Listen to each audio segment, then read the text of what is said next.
¿Qué piensa usted de este tema? Por la voluntad del Señor, esta semana providencialmente pude compartir con dos personas pues que no son creyentes acerca de este tema. Fue algo que no me lo propuse, pero el Señor puso en el camino. Y la primera persona es una persona, un extranjero de la China, y el hombre, hablamos de las creencias y todo, y me decía que él era ateo, y realmente no tenía los argumentos fuertes, sino era simplemente por su crianza, porque allá en China a todos se les adoctrina de esa manera, y muchos ni saben por qué. El caso fue que le pregunté acerca de la resurrección. Bueno, ¿usted qué cree cuando se muera y todo eso? Y simplemente el hombre decía, no, que ya lo que hicimos acá y listo, ya pasó, y bueno, no hay más que esta vida. Y esto afectaba su manera de vivir, en que él hacía todo lo que estaba en sus fuerzas para poder levantar aquí su propio reino, por así decirlo. Esto realmente afecta la vida diaria. Él me decía, él trataba de ser un buen trabajador, acumular riqueza para su familia, todo ese tipo de cosas, porque la vida solamente es esto. Luego hablé con una persona también de creencias poco orientales, hinduistas, ese tipo de cosas, y él creía que luego que moría podía reencarnar en otra cosa. ¿Sí? Y él por eso no se preocupaba por la vida más allá, mucho menos la resurrección, porque para él no era algo veraz. Igualmente afectaba su vida, su manera de ver la vida. ¿Sí? También debe afectar nuestra manera de ver la vida. ¿Sí? Como creyentes, vamos a levantarnos de la muerte. Y deberíamos entonces de ver la vida de una manera distinta. Lastimosamente, por los afanes, por muchas cosas, vivimos de una manera como si esto simplemente fuera todo lo que existe, y no como si hubiera vida después de la muerte. No vemos de una manera que realmente creamos que vamos a resucitar, y esto es algo que debemos entender. Y de acuerdo al esquema que he planteado, mi texto medular es 1 Corintios capítulo 15. Quiero que vayamos allá, por favor. Y lo que voy a realizar es 1 Corintios capítulo 15.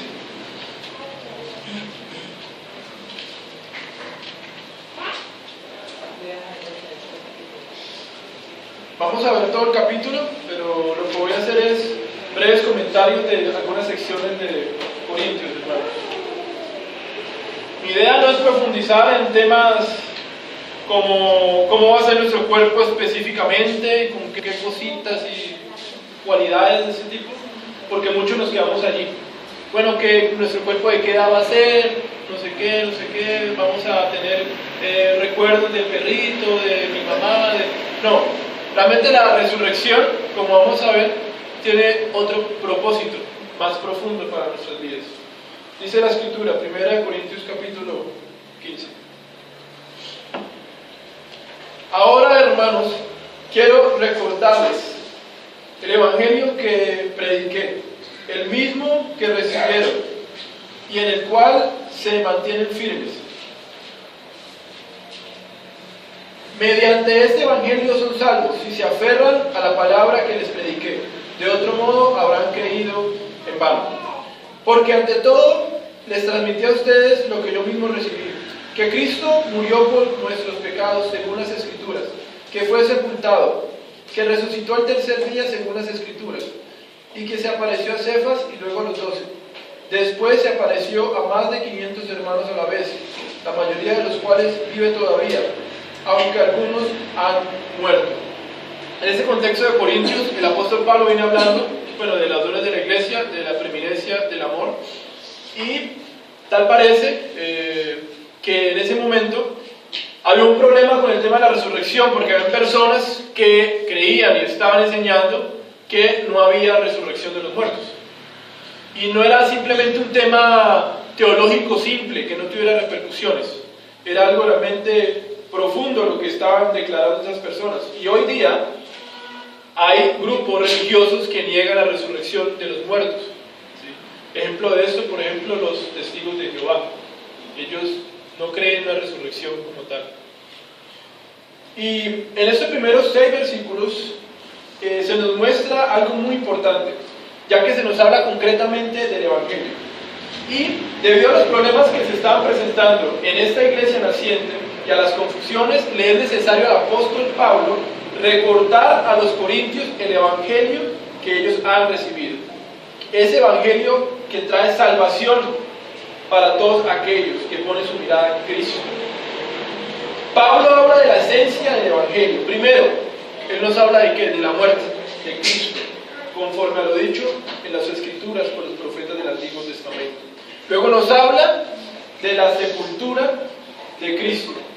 Y luego nos habla de la resurrección entre los muertos al tercer día, conforme a las Escrituras. Y es que esto efectivamente se llevó a cabo.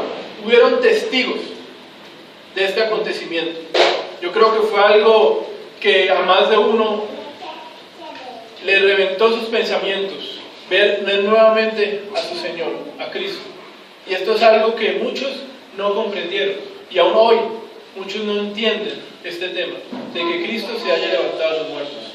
Pero hay evidencia de testigos, y nuestra primera evidencia es la Escritura, que es inspirada por Dios mismo.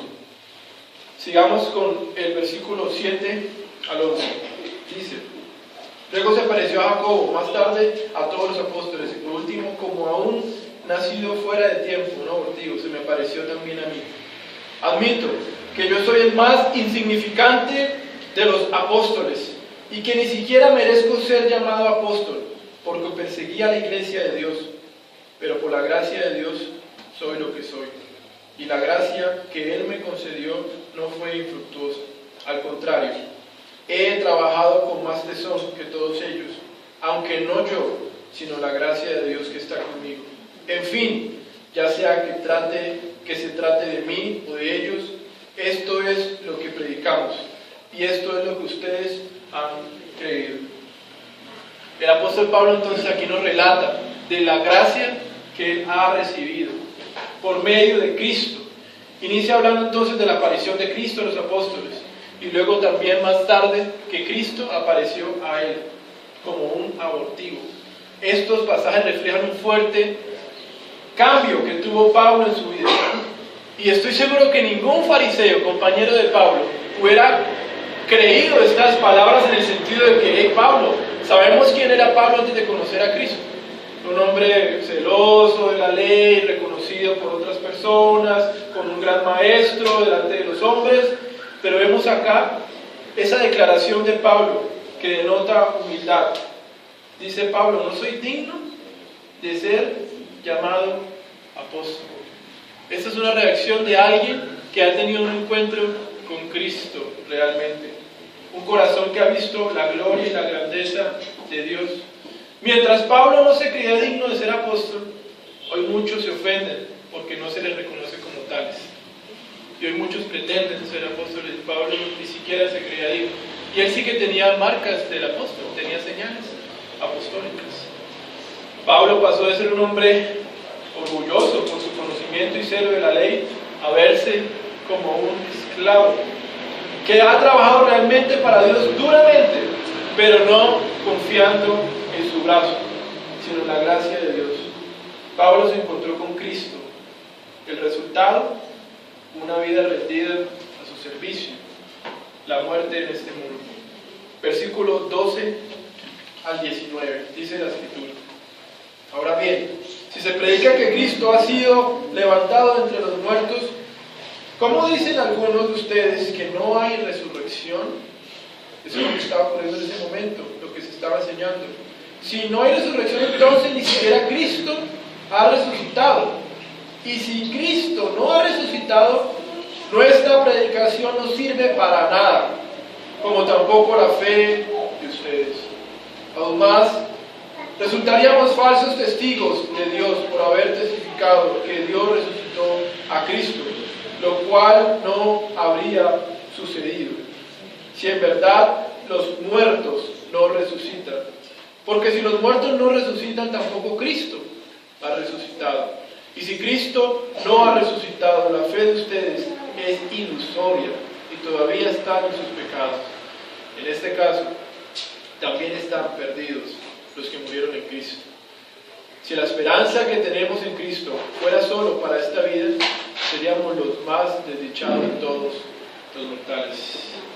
Ahora Pablo lo que hace es enfrentar una confusión teológica que se estaba presentando en la iglesia. Primero, él recordaba que la predicación hablaba de la resurrección de Cristo entre los muertos. Por ende, negar la resurrección de los muertos era negar el Evangelio de Cristo y su obra redentora, hermanos. Esta falsa enseñanza se estaba introduciendo en esta iglesia. Era algo muy delicado, era una doctrina de demonios que estaba confundiendo a algunas personas y estaba produciendo a lo mejor que muchos estuvieran, o algunos más bien, se estuvieran alejando de Cristo. Primero, si no hay resurrección de los muertos, ¿qué implica? Entonces Cristo no resucitó. Y si Él no resucitó, la predicación sería una farsa, una mentira, y la fe sería vana. Estaríamos aquí simplemente perdiendo el tiempo. Y a Satanás le encanta atacar esta doctrina de la resurrección de los muertos. Como se puede notar, esto era algo muy serio, pues la resurrección de Cristo era la garantía, y es la garantía que nosotros tenemos de que nuestros pecados han sido perdonados. Porque si Cristo no se levantó, quiere decir que el Padre no aceptó su sacrificio por los pecados del pueblo. Entonces eso tiene una seria implicación. No es simplemente un concepto que otra persona no, pues si no cree en la resurrección no importa, nos vamos a encontrar en el cielo. No es algo que podemos tomar a la ligera. Pablo entonces sigue hablando qué pasaría si fuera verdad la no resurrección de Cristo. Si esto fuera así, los testigos de Cristo pasarían a ser mentirosos. Si esto es cierto, nosotros seríamos los más miserables de este mundo, engañadores, embusteros, pues estaríamos hablando de algo que nunca ocurrió y ofreciendo una esperanza vana de este mundo. Si se niega la resurrección de entre los muertos, estaríamos aún en la esclavitud de nuestros pecados y nuestra confesión de fe no serviría para nada. Si Cristo no se levantó de los muertos, no podría haber vida, pues la muerte aún tendría dominio sobre nosotros. Versículo 20 al 34, hermanos, miremos. Lo cierto es que Cristo ha sido levantado entre los muertos, como primicias de los que murieron. De hecho, ya que la muerte vino por medio de un hombre, también por medio de un hombre viene la resurrección de los muertos. Pues así como en Adán todos mueren, también en Cristo todos volverán a vivir, pero cada uno en su debido orden. Cristo las primicias, después cuando Él venga, los que le pertenecen. Entonces vendrá el fin, cuando Él entregue el reino a Dios el Padre, luego de destruir todo dominio y autoridad y poder, porque es necesario que Cristo reine hasta poner a todos sus enemigos debajo de sus pies. El último enemigo que será destruido es la muerte, pues Dios ha sometido todo a su dominio. Al decir que todo ha quedado sometido a su dominio, es claro que no se incluye a Dios mismo, quien todo lo sometió a Cristo. Y cuando todo se le sea sometido, entonces el Hijo mismo se someterá a aquel que sometió todo, para que Dios sea todo en todos. Si no hay resurrección, ¿qué sacan los que se bautizan por los muertos? Si en definitiva los muertos no resucitan, ¿por qué se bautizan por ellos? Y nosotros, ¿por qué nos exponemos al peligro a todas horas? Que cada día muero, hermanos, es tan cierto como el orgullo que siento por ustedes en Cristo Jesús nuestro Señor. ¿Qué he ganado si solo por motivos humanos en Éfeso luché contra las fieras? Si los muertos no resucitan, comamos y bebamos, que mañana moriremos. No se dejen engañar, las malas compañías corrompen las buenas costumbres. Vuelvan a su sano juicio y como conviene, y dejen de pecar. En efecto, hay algunos de ustedes que no tienen conocimiento de Dios. Para vergüenza de ustedes lo digo. Todos aquellos que tienen su fe en Cristo realmente, por la resurrección que Cristo realizó, se les garantiza su propia resurrección. Nosotros vamos a resucitar porque Cristo fue las primicias de la resurrección de los muertos. La muerte entró a este mundo por un hombre, por Adán. Esto fue la puerta del pecado y esto produce la muerte en los pecadores, en todos. Todos mueren en Adán, pero todos heredamos la carnalidad pecaminosa por su desobediencia. Pero por otro lado, la vida entró a las personas por Cristo, los que creen en Cristo y permanecen en sus palabras. Esto debería de llenarnos de gozo, hermanos. ¿Sí? Y es que en la vida práctica ponemos nuestra mirada solamente en nuestros problemas, en nuestra vida, como si la vida solamente se tratara de nosotros, como si fuéramos el centro de todo. Y dejamos a un lado la hermosa doctrina de la resurrección, que este no es nuestro final, que vamos a levantarnos de la muerte como Cristo se levantó de la muerte. Y es por el poder del Espíritu Santo que vamos a hacer esto. Es por el mismo Espíritu que nos santifica, nos da una naturaleza espiritual. El pecador está muerto espiritualmente, no puede estar con Cristo, lo detesta, es su enemigo, no puede hacer nada en sus fuerzas, pues está muerto como estuvo Lázaro. Solo hay una manera que este muerto pueda vivir, y es que hay un cambio en su corazón. Esta obra de la resurrección, hermanos, una obra sobrenatural, es algo que la mente humana no puede entender ni podrá entender, pero gloria a nuestro Señor, porque Él lo va a hacer. Él lo va a hacer y esa tiene que ser nuestra esperanza. Y esto debe producir que nosotros nos humillemos delante de Dios. Vamos a levantarnos de la muerte, hermanos. Esto debería afectar nuestra manera de ver el mundo, nuestra manera de pensar, nuestra manera de actuar, nuestra manera de prepararnos para aquel momento. Esto no debería de producir en nosotros libertinaje, como estaba produciendo en algunas personas. Comamos y vivamos, no hay nada más. Aquí acaba todo.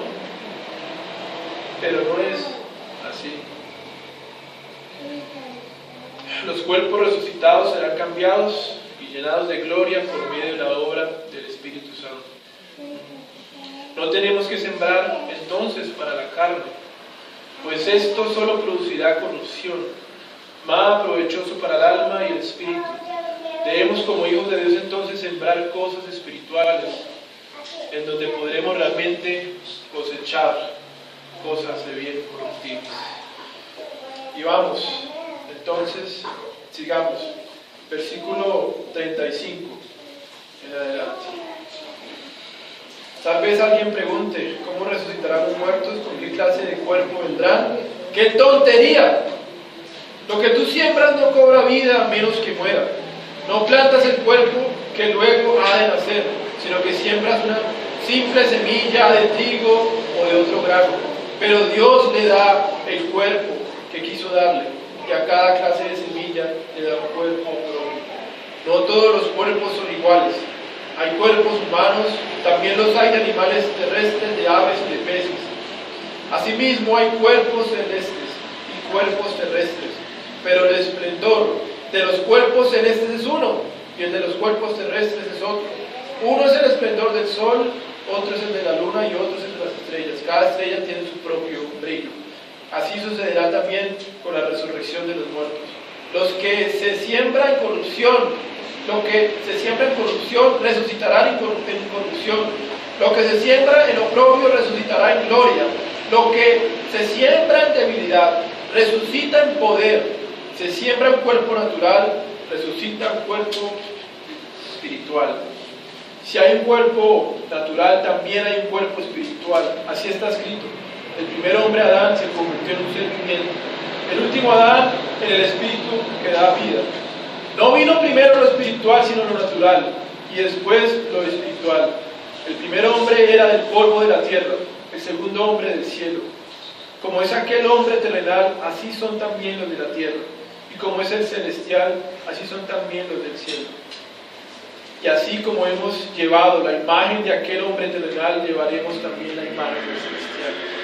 Les declaro, hermanos, que el cuerpo mortal no puede heredar el reino de Dios, ni lo corruptible puede heredar lo incorruptible. Fíjense bien en el misterio que les voy a revelar. No todos moriremos, pero todos seremos transformados en un instante, en un abrir y cerrar de ojos, al toque final de la trompeta, pues sonará la trompeta y los muertos resucitarán con un cuerpo incorruptible, y nosotros seremos transformados, porque lo corruptible tiene que revestirse de lo incorruptible, y lo mortal de inmortalidad. Cuando lo corruptible se revista de lo incorruptible y lo mortal de inmortalidad, entonces se cumplirá lo que está escrito: la muerte ha sido devorada por la victoria. ¿Dónde está, oh muerte, tu victoria? ¿Dónde está, oh muerte, tu aguijón? El aguijón de la muerte es el pecado, y el poder del pecado es la ley. Pero gracias a Dios que nos da la victoria por medio de nuestro Señor Jesucristo. Por lo tanto, mis queridos hermanos, manténganse firmes, inconmovibles, progresando siempre en la obra del Señor, conscientes de que su trabajo del Señor no es en vano. Pongámonos a pensar, realmente nosotros no merecemos que se nos dé un cuerpo incorruptible. Nosotros no merecemos tener una resurrección tan gloriosa como va a ocurrir. Por nuestros pecados no merecemos ese tipo de cosas. Pero Dios lo ha querido hacer y lo va a hacer con su amada iglesia. Esto va a ser algo efectivo. Pablo en estos pasajes habla de misterios que nos eran ocultos. No todos los santos morirán, pero efectivamente todos serán transformados. Pablo nos alienta a seguir nuestra vida con gozo en Cristo, con esperanza, con firmeza y perseverancia, poniendo nuestros ojos, ¿dónde? En Cristo, en aquel que venció la muerte. Amén. ¿Por qué poner nuestros ojos en algo que va a resucitar para perdición, en algo que va a ser quemado? ¿Por qué poner nuestros ojos allí? ¿Por qué descansar nosotros en el brazo de otro hombre? Es que mi confianza está en mi jefe. No, él es el que me da la papita, el que me da el trabajo. Yo tengo que atenderlo muy bien porque si no me saca. Ponemos nuestra mirada, nuestra confianza en un hombre que va a ser destruido eternamente.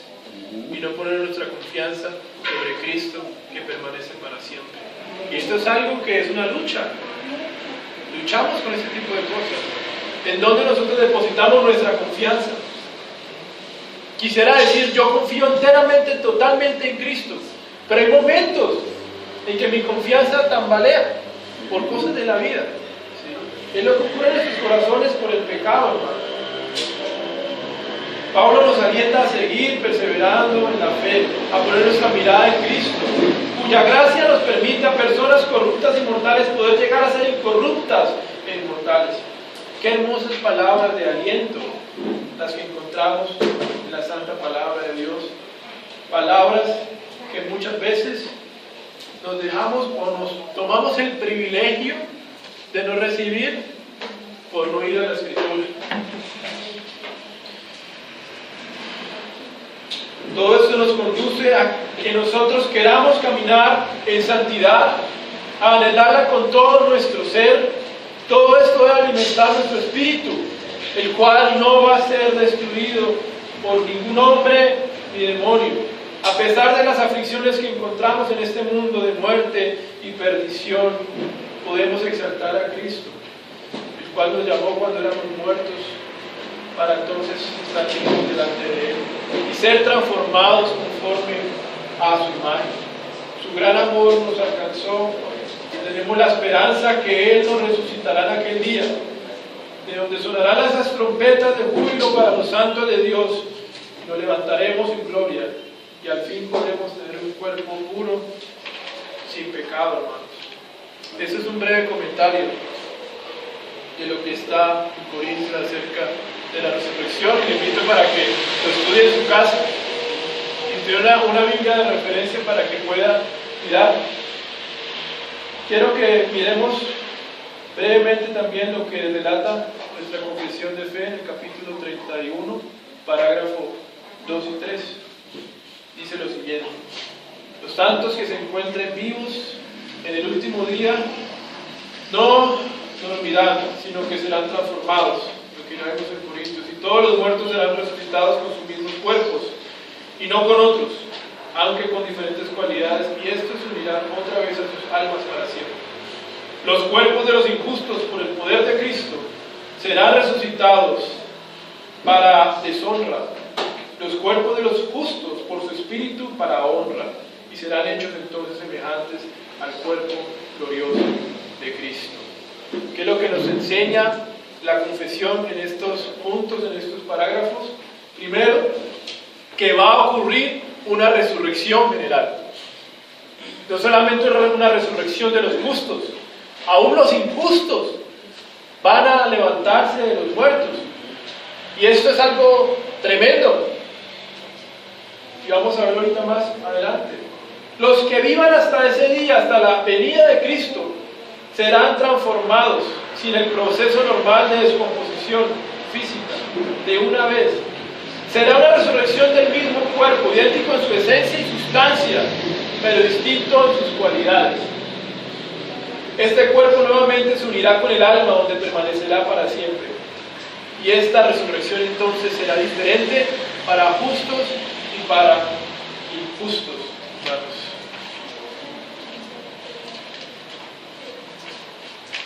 Vamos a 1 Tesalonicenses 4:15, por favor. Yo le quería hacer una pregunta respecto a lo que acabamos de leer. Sí. Por ejemplo, aquí que a mí me ha llamado siempre mucho la atención es, por ejemplo, aquí en el capítulo 15, en el versículo 29. ¿Qué hay de cierto o qué después de que uno se bautice con los que ya se mueren? ¿Qué hay de cierto? O sea, no, ¿qué hay de cierto no? ¿O qué beneficio para el muerto que ya, o para el que ya está muerto, si uno se bautiza por él? La cuestión es que en ese momento, tal parece haber una práctica de un grupo que se están bautizando por los muertos. A ver, yo te explico. Yo pertenecía a la iglesia mormona. Sí. Y allá existe el bautismo por los muertos, que murieron sin haber recibido a Cristo.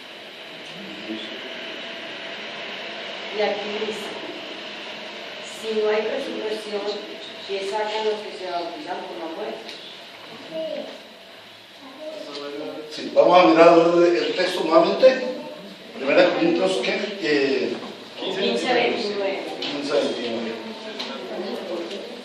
Sí, porque ese es el texto que usan ellos, los mormones, para asegurar que uno debe tomar bautismo por los muertos. Y cuando vamos a ver desde el 28, que es el contexto más inmediato, cuando todo sea sometido, entonces el Hijo mismo se someterá a aquel que lo sometió todo, para que Dios sea todo en todos. Si no hay resurrección, ¿qué sacan los que se bautizan por los muertos? Si en definitiva los muertos no resucitan, ¿por qué se bautizan por ellos? Y nosotros, ¿por qué nos exponemos al peligro a todas horas? Que cada día muero, hermanos, es tan cierto como el orgullo que siento por ustedes en Cristo Jesús nuestro Señor, que he ganado, sí, solo por motivos humanos. En Éfeso luché contra las fieras, si los muertos no resucitan. Dos aspectos. En primer lugar, el apóstol Pablo está hablando sobre la resurrección de los muertos. Y hay dos aspectos de la resurrección de los muertos del que él habla. En primer lugar, la creencia, la fe bíblica, la fe del creyente, de la resurrección de cada creyente. La fe de cada creyente por la resurrección personal del creyente. Y la otra, que es la resurrección de los que creen que los muertos van a ser resucitados si otros se bautizan por ellos. Ese es otro sistema de creencia al cual él hace la división claramente en el versículo 29. Si en definitiva los muertos no resucitan, ¿por qué se bautizan por ellos? Si esa fuera la práctica de los santos creyentes, diría, entonces, ¿por qué nos bautizamos por los muertos? Esto nos indica aquí que nunca el apóstol Pablo se bautizó por algún muerto. O sea, el apóstol Pablo no está diciendo que si uno se bautiza por los muertos, por otro muerto, por uno que haya muerto, pues ese muerto resucitará. No, lo que él está diciendo es, y entonces, ¿de dónde procede la fe de ellos? Si no hay resurrección, ¿de dónde procede esa fe que ellos tienen? Esa fe es equivocada, pero ellos la tienen, ¿cierto? La fe de los testigos de Jehová es equivocada, pero ellos tienen muchas concordancias con nosotros como creyentes cristianos. Mucho de nuestra fe bíblica ellos tienen, ¿cierto? Los católicos tienen una fe totalmente diferente a la nuestra, ¿sí? Pero podemos referirnos en algunos aspectos como que tengamos en común, ¿cierto?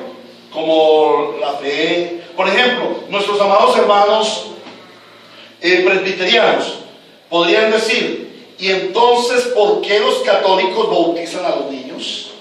Si ese bautismo no fuera válido, entonces ¿por qué los católicos bautizan a los niños?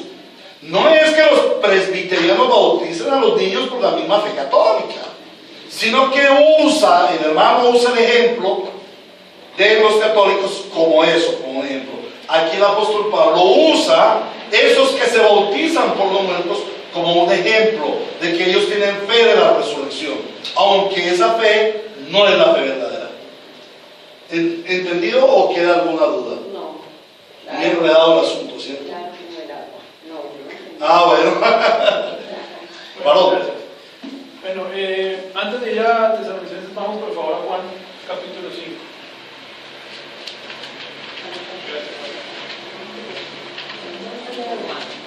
Juan capítulo 5.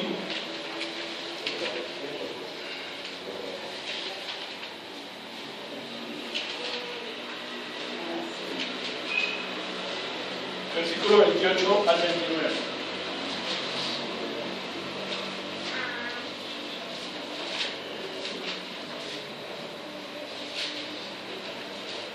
Dice la Escritura: no se asombren de esto, porque viene la hora en que todos los que están en los sepulcros oirán su voz y saldrán de allí.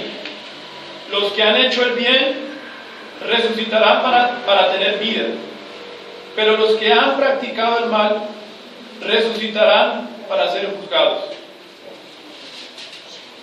Dice la Escritura. Entonces la resurrección va a ser general. Va a haber resurrección general de los creyentes y de los que no son creyentes. En el caso de los incrédulos, la resurrección también será del mismo cuerpo que fue sepultado. Daniel capítulo 12, versículo 2 dice: y del polvo de la tierra se levantarán algunos de ellos para vivir por siempre, pero otros para quedar en la vergüenza y en la confusión perpetua. Ese es el destino de los incrédulos, hermanos. Van a resucitar con sus cuerpos para ser avergonzados eternamente. Eso es lo que dice la Escritura, con sus propios cuerpos. Eso es una realidad. Y esto es independiente a que los hombres crean o no en esto. Muchos viven tranquilos de que no van a dar cuentas a un Dios santo. Viven conforme a la imaginación de su corazón. Pero la realidad es que van a levantarse de los muertos y eternamente van a padecer. No va a ser algo nada simple y suave. Y esto aún debemos de enseñarlo. Ni siquiera podríamos imaginarnos los sufrimientos que van a padecer. La ira de Dios solamente va a estar con ellos. No van a poder tener un segundo de descanso, un segundo de alivio. Eternamente van a estar siendo torturados por la ira de Dios, porque no quisieron tomar a Dios en cuenta en sus caminos. Y aún personas que profesaron ser creyentes con sus labios van a estar también en ese estado. Personas que aún pudieron estar asistiendo a iglesias bíblicas reformadas, pero que su corazón nunca estuvo con el Creador, hermanos. Esto debería hacernos pensar, meditar, no solo en nuestra condición, sino también en la condición de las personas que nos rodean, que sabemos que no son creyentes, de nuestros familiares. Si hay algo que debería de quitarnos el sueño, debería ser ese tipo de cosas. Si hay algo que debería realmente preocuparnos, de estas cosas, del destino de los incrédulos. Y lo más increíble es que aún nosotros, cuando presenciemos este tipo de cosas, vamos a alabar a Dios porque Él está haciendo justicia. Y esto es impresionante, porque el Cordero va a hacer justicia. Muchos pretenden burlarse del Cordero en esta vida, pero ellos van a recibir su retribución, porque Cristo aún es Señor de las personas que no ponen su confianza en Él, en el sentido de que Dios manda sobre sus almas. Ellos no están fuera del dominio de Cristo, hermanos. Ahora sí vamos, por favor, a 1 Tesalonicenses 4:15.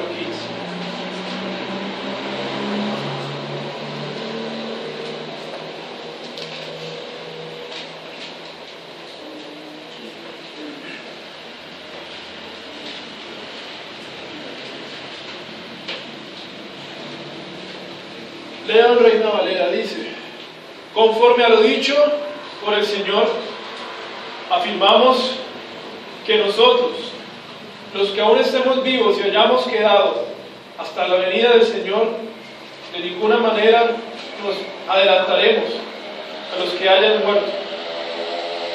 De esta manera, algunos vivirán, aun cuando Cristo regrese. Hace la pregunta: ¿cómo entonces podrán estas personas participar en la muerte como los que fueron antes?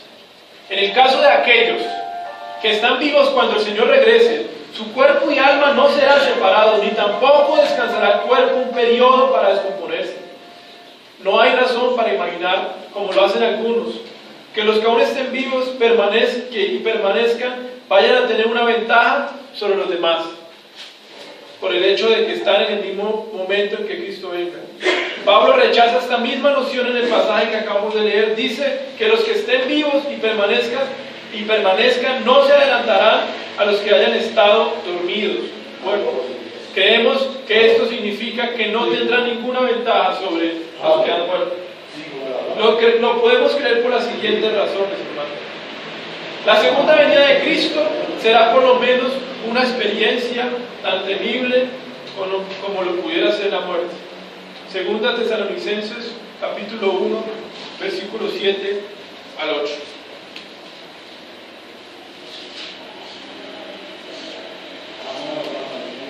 Esto sucederá cuando el Señor Jesús se manifieste desde el cielo entre llamas de fuego, con sus poderosos ángeles, para castigar a los que no conocen a Dios y obedecen el Evangelio de nuestro Señor Jesucristo.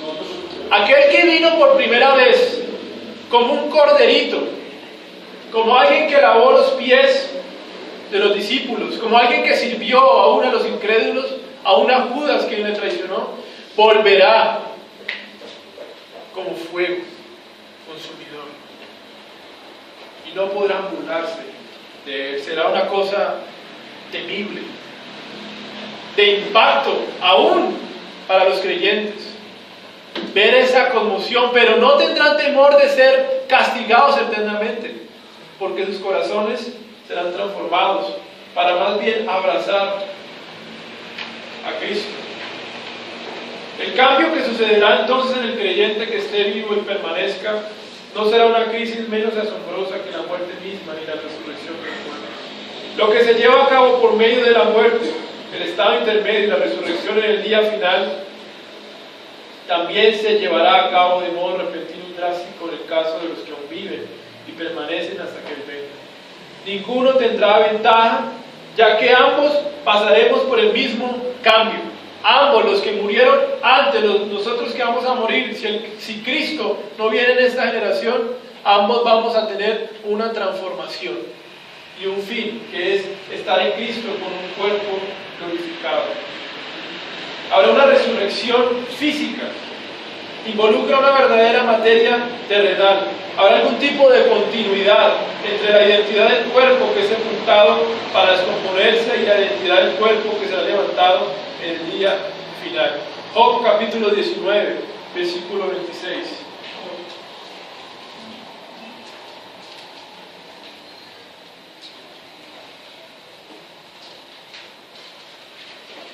Dice 19:26. Job 19:26. Leo Reina Valera. Y cuando mi piel haya sido destruida, todavía veré a Dios con mis propios ojos. Y cuando mi piel haya sido destruida, todavía veré a Dios con mis propios ojos. Habrá una identidad tan evidente en nuestro caso como la hubo también en el caso de nuestro Señor Jesús. Era Él el mismo cuerpo, aunque el cuerpo no era igual. Estaba glorificado. Así como existe una continuidad entre el feto en el vientre y el humano adulto, así también habrá continuidad entre el cuerpo que muere y el que vuelve a vivir.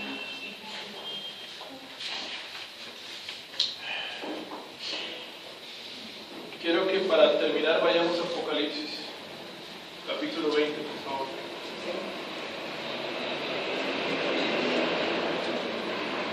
Capítulo 20, versículo 14 al 15.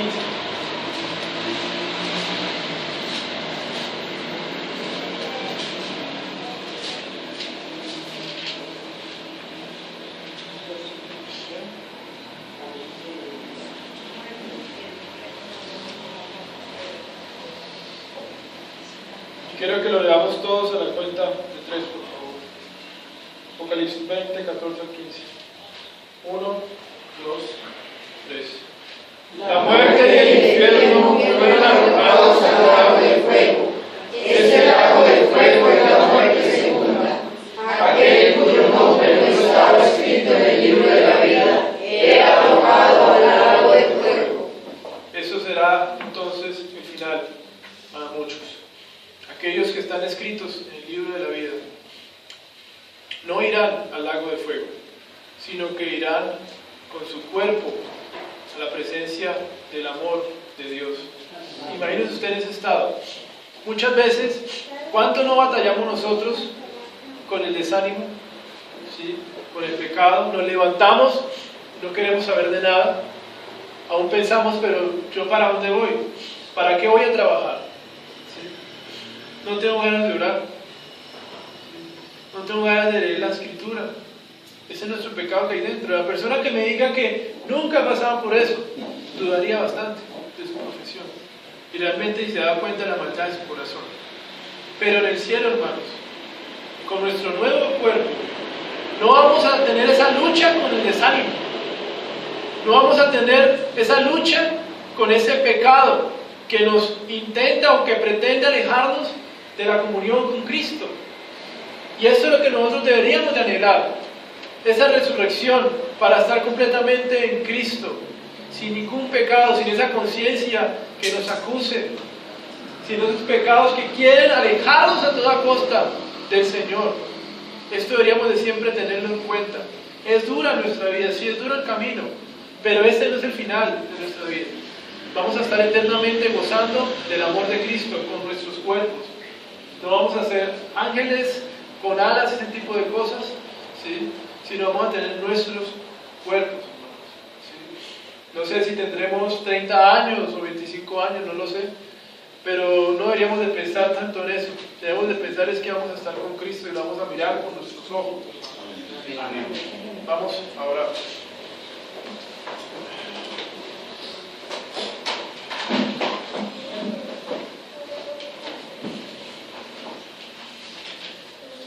Amado Cristo.